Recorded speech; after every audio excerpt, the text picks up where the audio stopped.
to the second episode of Talk It Up with Taylor. Again, I am your host, Taylor Gattoni. Let's just talk about the weather real quick. How about the weather? It was great. So here in the Midwest in Indiana, we had 65 degrees. It was a beautiful day. Sun was out. It was warm. The outdoors was warm. Taking a walk with a light jacket. It was magnificent. A great feeling.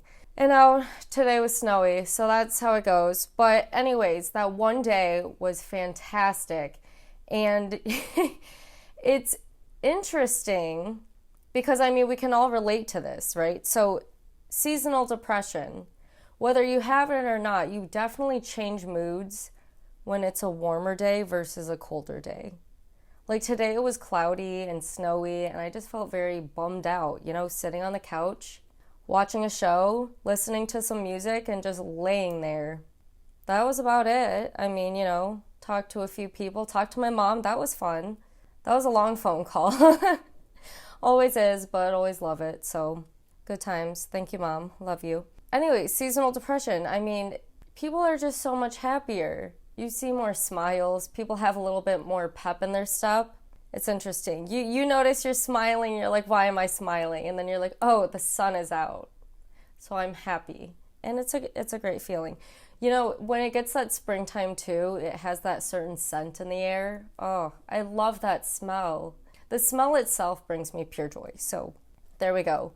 And nature walks, just getting outdoors, enjoying nature. That's something I really missed. I like being outdoors, but not when it's cold because it's kind of hard to enjoy. You really have to be doing a fun activity that you're like, okay, I know I'm going to be out in the cold. You have to embrace it. And most days in the winter, it's not that. It's too cold. I get very cold. At work, I have my space heater and I have my Michigan State blanket and I walk around with it in the studio, put on my lap. Sometimes if it's really cold, I'll wear it like a cape and we're just Wonder Woman for the day. I don't even know what I'm trying to go. What am I trying to say there? So this past weekend, my boyfriend and my friend from work, it was her birthday. So we were like, hey, let's go play some mini golf at Ninja Golf. And it was a great time, We enjoyed the outdoors and we're just having a ball. But it was nice. It was just nice to get to know people. And I told you guys, this whole point of the show, the podcast, I still don't know what we're doing with it yet. Continuing. It's really getting to know people. And I feel like this past week, I've kind of observed or really brought more awareness to the conversations I've had with people and my relationships with them. So that's been really interesting to see okay, here we are. This is how we insert ourselves and the energy we put into it. The more you open up, the more other people open up, and you can form those bonds and relationships and really get to know one another. And it's beautiful. I think it's a great thing, getting to know each other. And going into that, one of the conversations I had with a coworker, he had, or I guess has, a situation in his life that has brought him pain. When you have those conversations with people and you open up and you begin to understand one's trauma, you feel for them. It starts to explain some of the things that they do and you're like, I get it now. I understand who you are. I see you. And then there's another situation, I guess, in the news industry. We were doing a story how this teacher slapped a kid. And it was the student who said he was going to do something bad to the teacher's daughter. And let me tell you, a lot of kids, they need to be put in their place, but you do not hurt a child. It's that cycle of you hurt a child, you create that childhood trauma, and then it leads to these behaviors. And people are like, what's wrong with that kid? It starts with the people around them who help enforce or implement those behaviors in them. People kind of reflect those in their lives. We each take a bit of information or something from someone else in our lives, whether that was just a very quick encounter or you've known this person for a long time. Going into it, this high school student has also been expelled 3 times. So we've gotten calls and a lot of people messaging us saying, what are they doing about the student? This is all the student's fault. This teacher is a good person. He should not be going to jail. He should not be getting in trouble for this. It gets into this whole thing of who's at fault, who's the victim here. And yes, they're both in the wrong, but in this particular situation, I mean, the video, that's a little tough. But it's always interesting to see how different people play sides and their explanation behind it. And I'm not sure how much information they have or how much information other people have, but it's really interesting, and I keep using that word because it is, fascinated over here about how humans just back things up and how they take these sides and they get really passionate about it. But then you're like, okay, who's right, who's wrong? What I'm trying to get at here is understanding one's trauma. While I think that's a huge step, it doesn't fully justify one's actions or behaviors. It explains it. So I feel like the next step is how can you grow as a person? And it's tricky because just finished BoJack Horseman, and I feel like I really need to put this in this episode. Oh my gosh, the argument. I always feel for these people, but I don't know how. Like, I feel when someone's trying to do good and they're trying so hard, but either bad things keep happening or, they keep doing the bad things, but it's like they want to be good, but they just can't at that moment. I believe people really can grow and they can be a great person. But so in BoJack Horseman, he starts doing really well, and all of a sudden what he has done in the past is being brought up now. And then like a flip of a switch, complete 180, it breaks your heart. He goes into that dark place again. And you feel for them because you grow attached to these characters that you see in movies, shows, that you listen to. Whether that's in a song, you get attached to something. You always get attached to a character because they open up and you see their story and you begin to understand them and you're like, I get it. But that doesn't always make it okay what you did. So with that though, a lot of people start to understand the characters and have this emotion. They begin to grow this kindness for them or this love. When people start to have emotions for something else, they begin to care more. So it's interesting when people can start to have emotions and care for characters in books, movies, shows, etc. But then when it comes to having those emotions for those they encounter on a daily basis, it's not quite the same. It doesn't fully transfer over. We're pretty tough on each other. We always assume the worst. We'll jump to those conclusions of blah, blah, blah isn't doing this right. And you don't really think of what's going on in their life. You always think of how it's impacting you, but not necessarily, hey, maybe there's some explanation as to why they're having an off day. Maybe it's just a bad day, or maybe they've got something going on. So it's a look into someone else's life because you only see snippets of people's lives, the ones that you encounter, the ones that you really interact with. In Talk It Up, I want to bring in those stories. I want to insert those characters and bring on people who can open up and share snippets of their lives so that we can all get that understanding. I feel like that's the first step, is understanding and getting a grasp on it so then you can, follow through with some action, wherever you take it.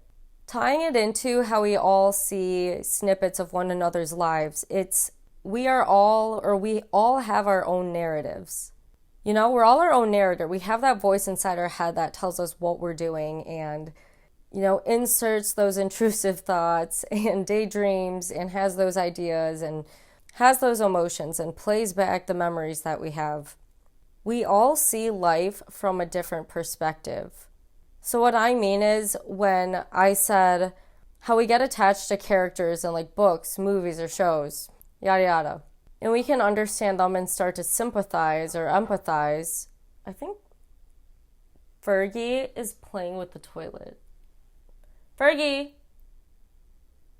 come here. When you carry over that idea from the books on over to your life and seeing those books where it has like, oh, this character for one chapter, and then you see it from this character's perspective in another chapter. It's how life is. When you begin to open up, you start seeing other people's lives and seeing that timeline effect. Like how it is in a book. Like, oh, this is happening in this character's life right now. You carry over. This is what's happening now. I hope that makes sense. I'm not sure. Okay. Going along with stories, this upcoming week, I'm going on spring break with some friends. It's like a reunion from college, and I am excited because it is time to see my girls and catch up. There has been a lot that has happened throughout the past year, and while I have seen them, it hasn't been a full year since I've seen them. Less than that, thankfully. A lot has happened. Going from college into the adult world is a big step. You go from partying, not just every weekend, I'm talking about multiple days throughout the week. And then you go into the workforce and you're like, hold up, I gotta do this every day. All we get is the weekend. There's so much to do. It's not just you go to work and you come home. Once you come home, there is more. You got your own duties to take care of.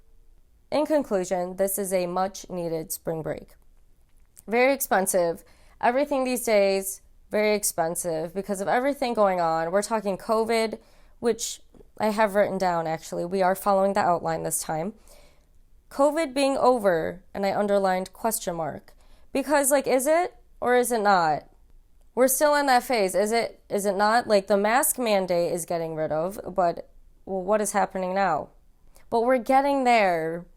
I'm really excited. I don't know about, is excited the right term to use here? I'm intrigued to see what society will be like when COVID is officially over, whoever determines. Once the CDC or the government goes, yep, COVID's done, what's that going to look like? I want answers now.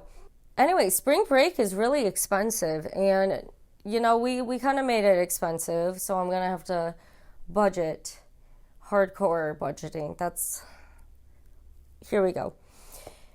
We're going to be thankful that we can hopefully get tax money back. So there we go. That's a plus. That's a positive thing going on.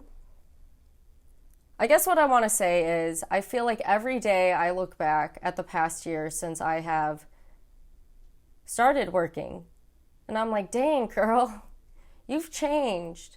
Yes and no. There are parts of you that have matured and developed and you've kind of shifted in your ways. And then other parts, you're your own crazy Taylor. So there we go. You're your own person. It's fine.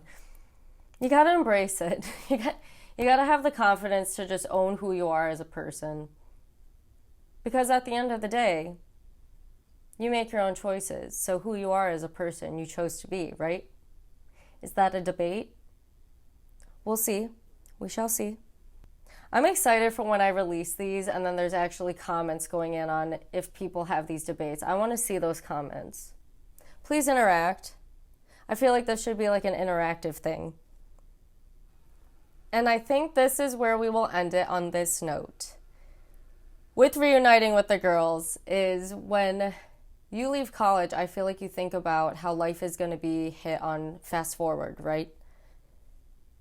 You graduate, you get a job, and then you're supposed to find the love of your life. You get married, you have kids. There's these expectations from society to do this, this, and this. And then, they have their judgment if you do it out of order or if you don't do it. That's a lot of pressure from society. Why do we do that to each other? We'll get into that. I'll go on a tangent if we do right now. Okay. But throughout your life, you create friends and then you create these relationships and then you shift apart, you grow apart because, hey, you move away or you get a new friend group, you get new interests and you don't really bond with this person anymore. You have your arguments, you move on. When life is on fast forward and then you're going through that and then you hear from parents all the time, you have kids and your whole world changes. I know. I don't know what it's like to be there yet. And trust me, I would like my own time for a while. But I don't doubt it. Life is on fast forward, so getting to know other people and creating those relationships does become more difficult. So circling back again, Talk It Up is about opening up. So what I am excited about for our next episode is all of these stories that I will be able to share. Well, okay, let me take that back. Not all of the stories, but we will have some stories from spring break because, when you disconnect from technology and you connect with each other in person, you put the phones away. I will say there will definitely be social media posts and we will definitely have our phones, but we will enjoy each other's company and we will have a blast. So there will be stories and you'll just have to stay tuned. Okay, if you want to connect, here's where you're going. You're going to the website, talkitupwtaylor.weebly.com. And if you want to send out an email, you're going to talkitup.withtaylor@gmail.com. Guys, I'm ready for this warm weather, to get tan, to bring back stories for you guys, have a couple drinks on the beach, unwind, relax, but also get amped up with my girls. I'm excited. Okay, until then, thank you for listening to Talk It Up with Taylor. Have a great week.